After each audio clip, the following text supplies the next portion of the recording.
last lesson, it's on infinite geometric series. So it's still geometric, like yesterday, except they're infinite.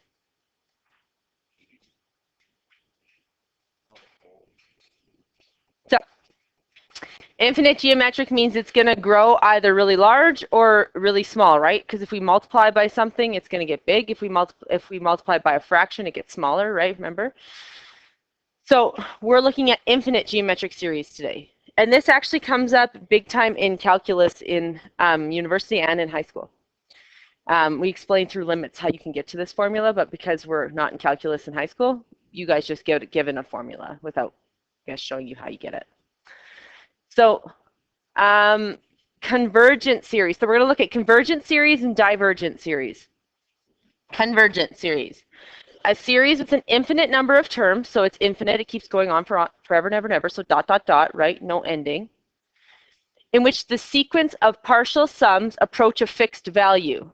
So they approach a fixed value, a certain value. A series for which r is between -1 and 1. This is the huge thing. R is between -1 and 1. It converges to something. So we have -1 is less than r is less than 1. That's how you draw it. So the r value, your common ratio, is between -1 and 1. So basically, a lot of people will say, well, if it's a fraction, then it's between -1 and 1. Not really, not always the case. If the fraction was 3/2, that's 1.5, right?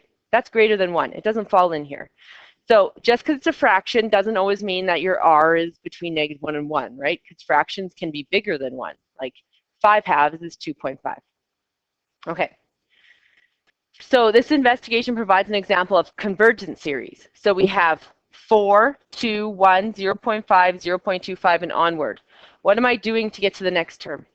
What's my common ratio?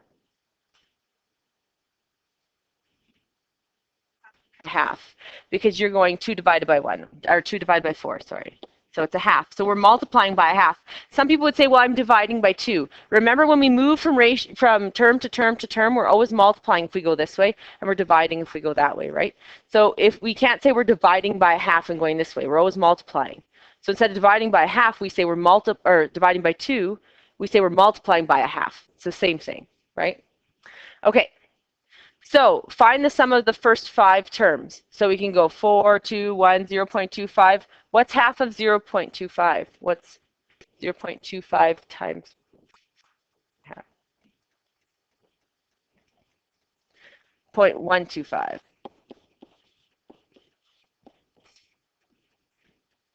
Now if we want the sum of the first 5 terms, we have them. So why don't we just sum them up? 4 plus 2 plus 1 plus 0.5 plus 0.25. And that is 7.75. Now, if we want the first 7 terms, we're going to add 0.125 to it. And we have to go 0.125 times a half. So then we get 0.0625. So now we're going to go 7.75 plus 0.125 plus 0.0625. And now we have 7.9375. What does it look like we might be getting closer to? What sum? 8, maybe? Let's see. Okay, 11 terms. So we go 0.625 times a half, 0.0625 times a half, and we get 0.03125. Then plus 0.015625 plus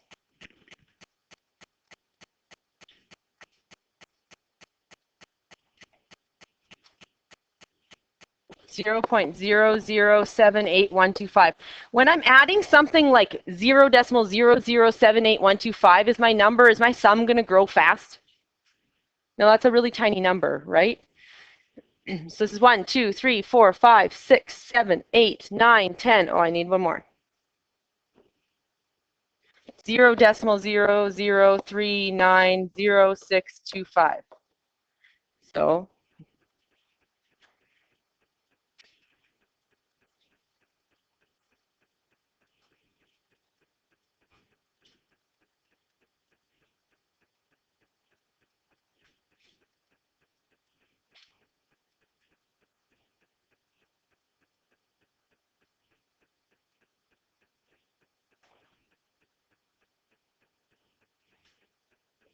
So now I have 7.9960937. What do you think this 15 is going to get even closer to? 8. The more we go, the closer and closer and closer we're going to get to 8, right? Because it's converging on the sum of 8. So when it converges, that's what it means here. The sum approaches a fixed value, a certain value, okay? In this case, it's approaching 8. And with limits in calculus in grade 12, if you get into Math 31 in grade 12, we're actually going to be using limits to prove how you approach a value like this, okay? Now, obviously, we're hoping there's a formula for this, because if not, like, we're getting to some really large decimals at this point, and more decimals, and it's going to take us even longer, right? So we want to be able to see if there maybe is a formula for this. But let's look and see. There's convergent series and there's divergent series. So let's look at this one. As the number of terms increases, the sequence of partial sums approaches a fixed value of 8. Therefore, the sum of this series is 8. This is another example of convergent series. So look at a divergent series. What's the difference? A divergent series is a series with an infinite number of terms, just like before. It keeps going, and it's geometric, in which the sequence of partial sums does not approach a fixed value. So let's think about it. If our R value is between -1 and 1, and we multiply by that value, so if we multiply by a half, every number by a half, the number is getting tinier and tinier and tinier and tinier and tinier. We saw that, right? So you're going to approach a value. But what happens if your R value is less than -1 or greater than 1? So let's say we're multiplying by -2. If we multiply by -2, what happens? It just gets larger and larger negative, right? So it's going to actually keep getting to be a larger and larger negative number if I multiply by -2. So say I take 10. 10 times -2 is -20. -20 times -2 is, well, it's going to get bigger, 40. And then as on. And it'll keep bouncing back and forth. Or if we do R is greater than 1, say it's 2. Say I start off at 10. 10 times 2 is 20. 20 times 2 is 40. 40 times 2, 80. 80 times 2 is 160. And it's going to keep getting bigger and bigger and bigger and larger and larger and larger. So if we look at this one, we have 4, 8, 16, 32. So the sum of the first two terms is 12. 4 plus 8. Then the sum of the first three terms, 12 plus 16, so 28. And then the sum of the first four terms, add a 32 to that. So 60. Then 32, what's happening? I'm timesing by 2, so that I get 64 technically. So then 60 plus 64 is 124. So what's happening is I'm going to end up with a really, really, really, really large number. Is it ever going to stop? No, if I keep multiplying and there's keep getting dots, I'm just going to get to be to a positive infinity number, like really, really big. Okay? So can you calculate a finite sum on something that just keeps going forever? No, it's not approaching anything. So you can't actually tell me a sum. The sum would be infinite, right? It would just keep going. So as the number of terms increases, the sum of the series continues to grow. The sequence of partial sums does not approach a fixed value. Therefore, the sum of this series cannot be calculated. This series is said to be divergent. So if it's divergent, you can't calculate a sum. If it's convergent, you can. So the very first thing you're going to do when I ask you to calculate an infinite series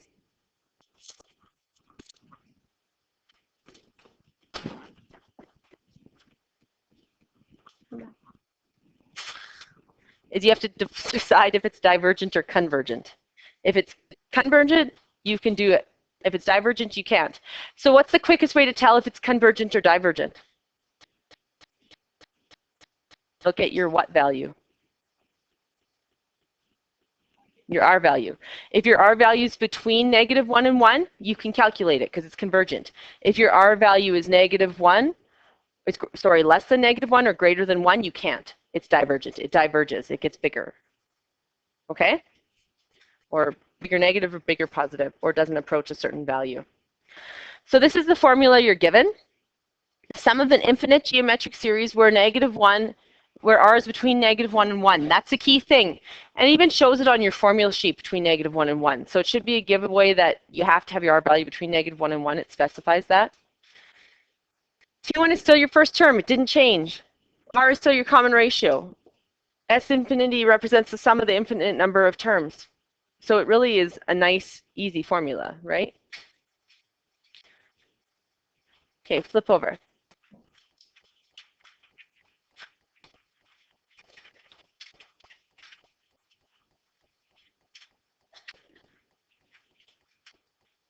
So I want you to decide to tell me right off the bat, this first one, is it convergent or divergent? Convergent, you can find. Divergent, you can't. Okay? So convergent means -1, r, +1 between them. Diverges means r is less than -1 or r is greater than 1.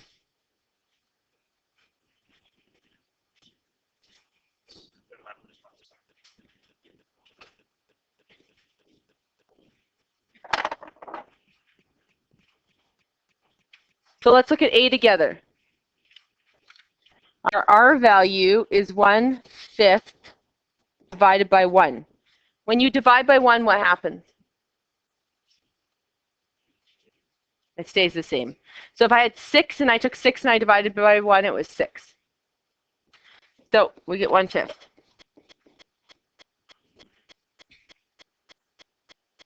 So if my R value is 1/5, is it convergent or divergent? Convergent, because 1/5 falls between -1 and 1, right? If you don't know, go 1 divided by 5 in your calculator. I think it's 0.2. Yeah, and 0.2 falls between -1 and 1, right? So if you have to turn the fraction into a decimal in order to see, that's fine, because this is 0.2. So it's convergent.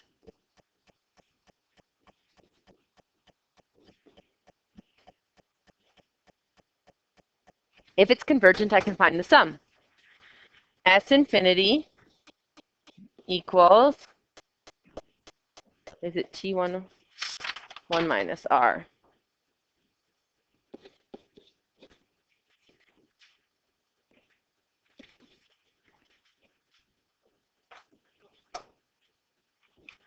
Term 1 is what?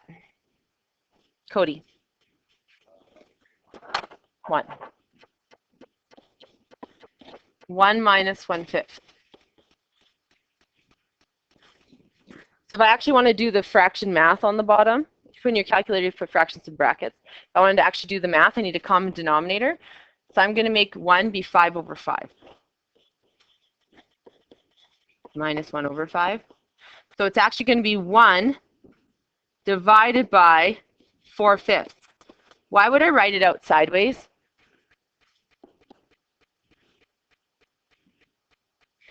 Because whenever you have a fraction over a fraction or a number over a fraction, you have to write it out sideways because you have to be able to flip it and multiply. If it's like this and this, flipping and multiplying isn't very helpful, right? So we write it out sideways if it's a fraction in the denominator. So we actually get 1 times 5/4. So this is actually 5/4. The sum is 5/4.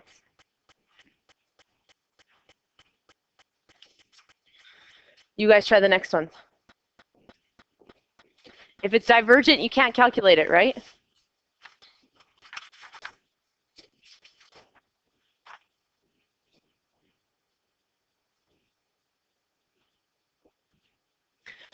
So if we look at B, we have to decide if it's convergent or divergent, so we need to find R first. So we take term 2 divided by term 1, and we get 2.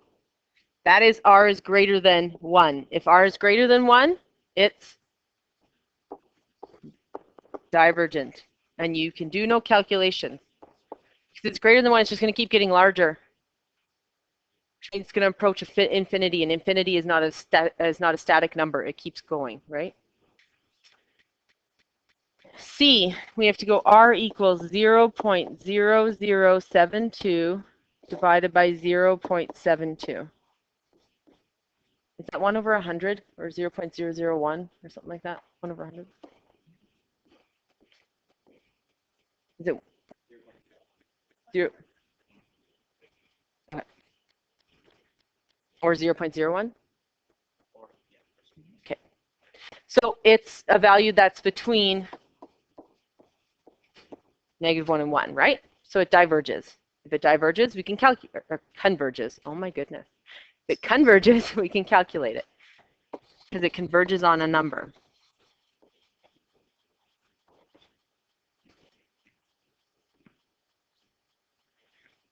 So S infinity, this little symbol, this sideways 8 is infinity. S infinity, so the sum of the infinite numbers of these, equals T1 over 1 minus R. So it's going to be 0.72 over 1 minus 0.01 or 1 over 100, right?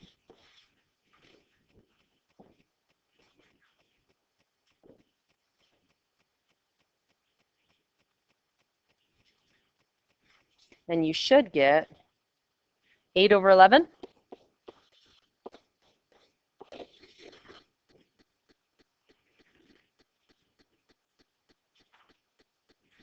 Okay, the next example. You have to, when you're doing questions on the test on Friday, there will be infinite geometric series. You need to look for the word infinite. Okay? Infinite means we use that formula, the formula that I just gave you. So when you read the word infinite, that means use that formula. So don't pass over that word. So if the sum of an infinite series is 28 over 15, so S infinite, so the sum of an infinite series is 28 over 15, and the common ratio is 0.25, what's T1?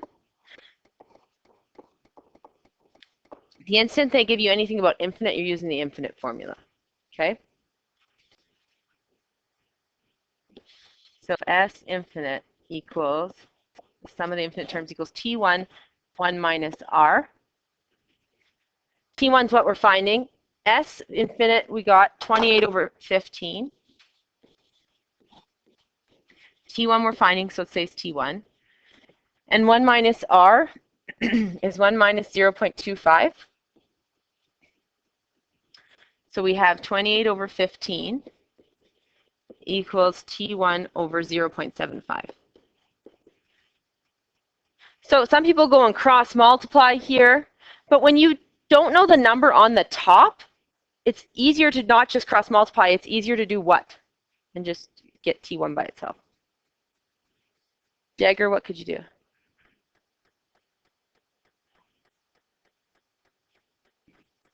To get rid of the 0.75 on the bottom? Yeah.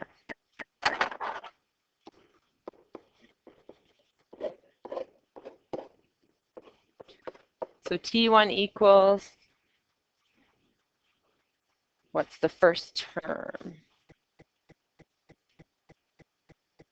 Either 1.4 or 7 over 5.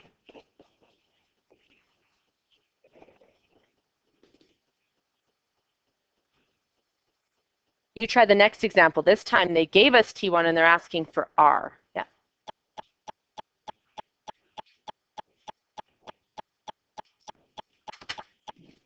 Okay, this one says if the sum of an infinite series, the sum is 9,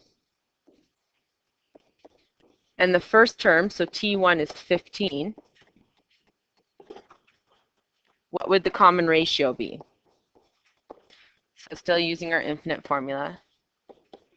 T1 over 1 minus R. S infinity is 9. The sum of the infinite terms is 9. T1 is 15 over 1 minus R. What I would do is I would bring the 1 minus R up and multiply it and drop the 9 down and divide it. So you're basically swapping them, because what you're going to do is you can bring this up by multiplication and then you can bring that back down by division. So I would get 1 minus R equals 15 over 9. Because you're multiplying by 1 minus R, and then you're going to have a 1 minus R over here. And then you're going to divide by 9 to get it back over here. So you end up with that.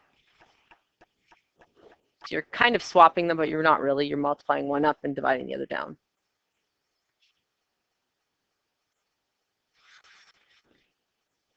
So then I can either move the 1 over and then divide by -1, or I can move the 15 over 9 over and the R over here and make it positive. It doesn't matter. Same amount of steps. So I'm going to subtract the 1 over. Negative R equals 15 over 9. And 1 is just 9 over 9, so that I can actually do the math. negative r equals 15 minus 9, which is 6 over 9, which actually reduces to 2 over 3. So now I have negative r equals 2 over 3, and I don't want negative r, I want positive r. So I'm going to divide by negative 1. When you divide by a negative, it just changes the sign over here. So I get negative 2 over 3. The negative only goes to one number. So you could give me r equaling negative 2 over 3 and you're correct. Or you could say negative in front, and then just the fraction. Or you could say 2 over negative 3. These are all equivalent. They all have only one negative, right? So they're equivalent. So any of those three answers I'd have to mark as right. Also, any of those three answers I could have as a multiple choice answer, right? One of them. Okay, next page. This comes up in calculus a lot, these decimals. So 0.87 with a line over top of it just means 0.878787, etc., right? So technically, could I not break this up as 0.87, just this piece, plus the next piece? So the next piece, I've already counted 0.87, right? So the next piece would actually be plus 0.00. I don't need to count this 87 anymore because I've counted it. 87. Plus now I've counted this 87. I've counted this 87. So those can be filled with decimals, 0, 0, 0, 0. And now I'm going to count this 87. And I could keep doing that on and on and on. And that would actually add up all the 87s. Does that make sense? So this 0.87 plus the next 0.87 plus the next 0.87 is actually 0.878787, right? I can split them up into their own separate decimals.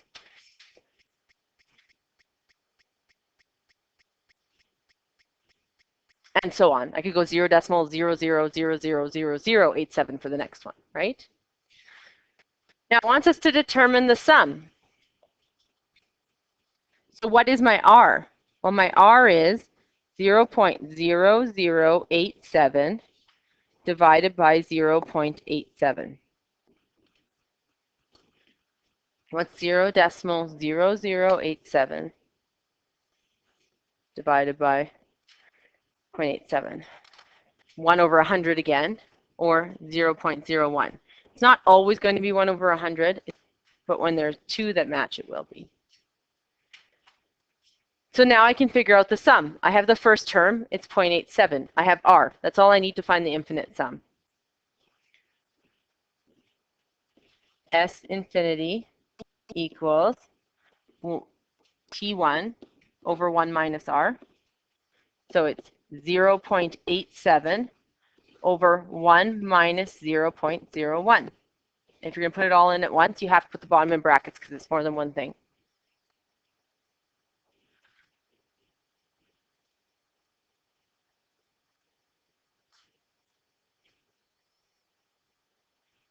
Which is 29 over 33.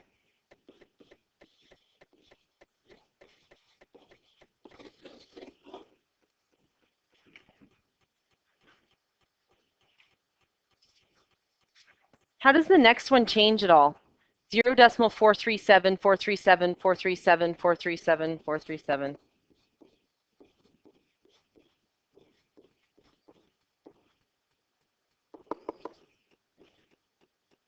How could I write that one as a sum? Emma, do you know? What would be the first term? 0.437 plus 0, 0, 0, because now I just replace these spots with zeros. 437.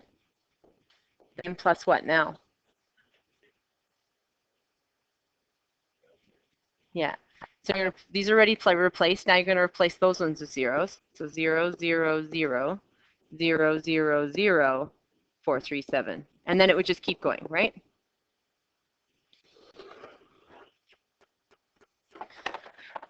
So what's my common ratio this time? 0.0000437, term 2, divided by 0.437. Figure it out because I'm going to ask someone.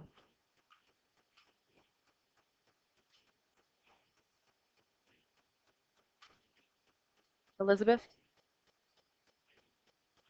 What'd you get?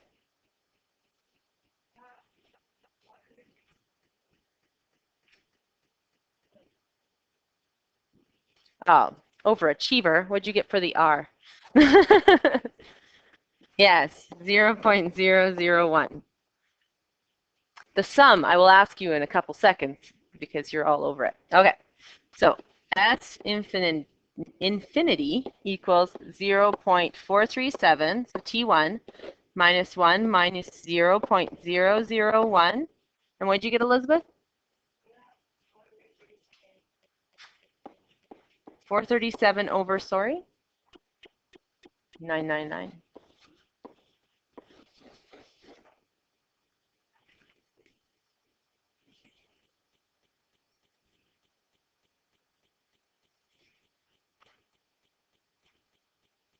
Okay, let's go to the next example. So how does this change from just a generic geometric series question to infinite when it's a word problem? How can we tell? Well, let's read it and see.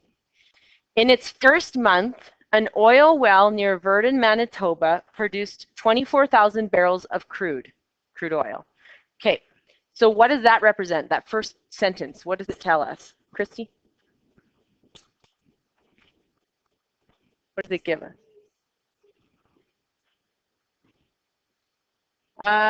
In the first month.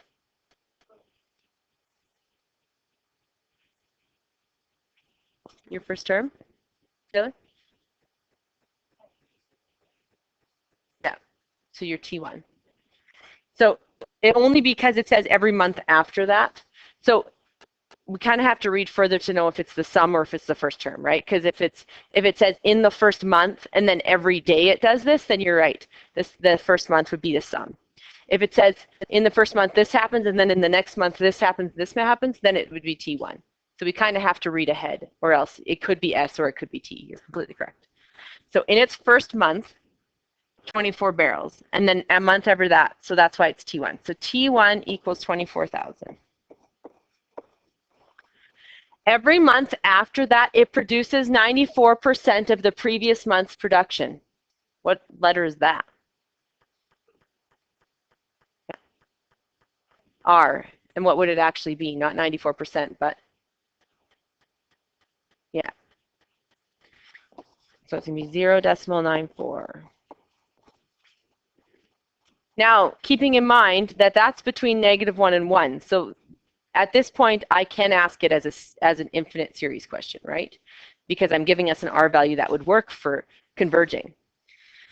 Now it says, so now at this point, I could ask you just a geometric question too, right? I could just ask you for a geometric series up to the 7th month, and then you'd have to use the formulas we used yesterday, right?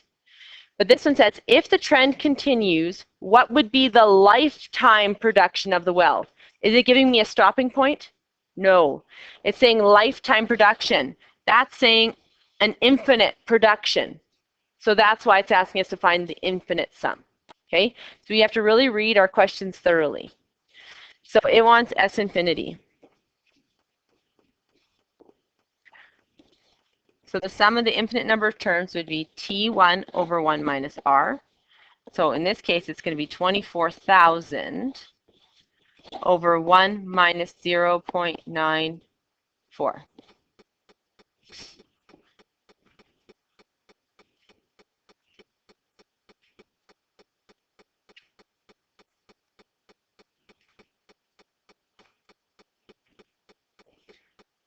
And it has 400,000 barrels.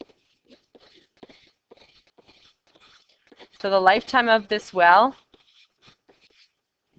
they're thinking is going to be about 400,000 barrels of crude oil.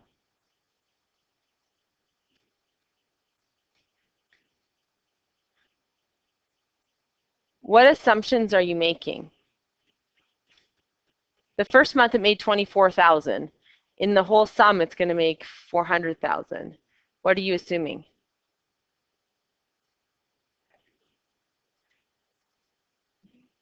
Yes. So you're assuming that every single month you're exactly making 94% of the previous month. Is that always going to be the case? It might fluctuate, right? What if the gas well went, or the, not gas well, oil well went down for a month? Or what if it got plugged and they had to come in and clean it out, right? Probably not going to make 0.94. So we're assuming that 0.94% is staying the same, right? 0.94%. Come on. 0.94 or 94% would be good. It's staying the same. Every month.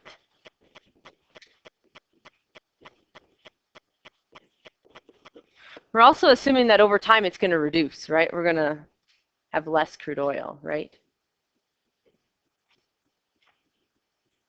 If we times by 0.94, are we ever going to run out? No, because 0.94 of something will always have a little bit left, right? You're basically ran out, but you're never going to get to zero with a geometric.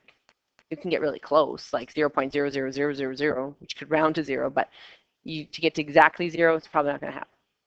Okay? Let's look at this last one. Each side of an equilateral triangle. Equilateral means what? All three sides are the same. Well, remember, scalene is all three are different. Isosceles, you have two, the same, one different, right? So equilateral, they're all the same. So each side of this equilateral triangle has side length of 1. That's what it's saying. The midpoints, so midpoint is the middle point, right? The midpoint of the sides are joined to form an inscribed equilateral triangle. Inscribed just means inside triangle. Still equilateral, so all the sides are the same.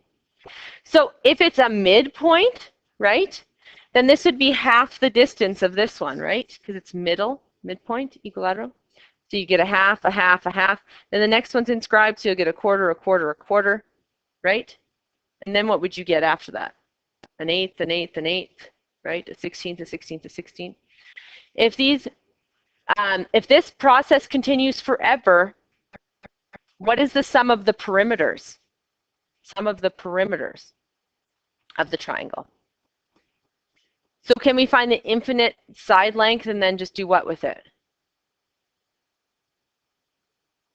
If we find the infinite side length, what could we do? Yeah. Times it by 3, because the perimeter is just all the way around the 3 sides. Okay? So term 1 is what? Zach? Yeah. 1. So we have 1, we have a half, we have a quarter, we have onward. So our ratio is going to be a half divided by 1, which is a half. So we're multiplying by a half to get to the next one. So we can find the sum of the infinite side, and then we can times that by 3 to get the actual perimeter, because they want the way around. So S infinite equals T1, which is 1, over 1 minus R, 1 minus a half. So that's technically 1 over a half. Remember when I told you when there's fractions at the bottom, you go 1 divided by a half, or 1 times 2 over 1. 1 times 2 is just 2.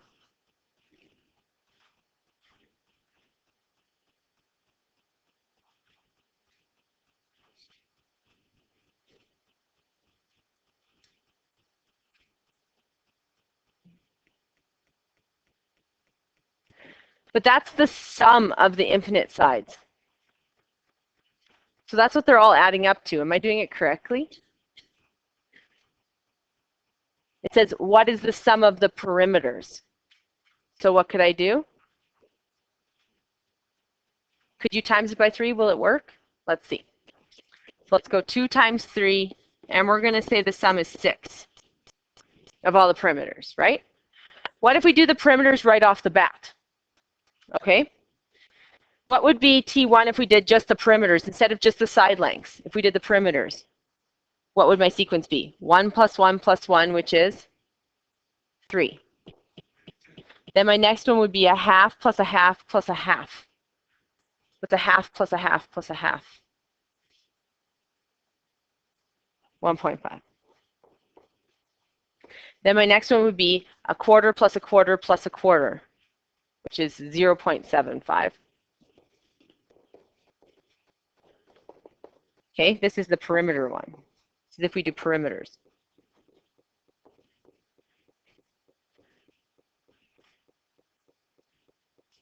What's my R value? 1.5 divided by 3. It's a half, right? 1.5. Let's find the infinite perimeter now. My term 1 is 3. Let's see if we get the same thing. S infinity equals 3 over 1 minus 0.5.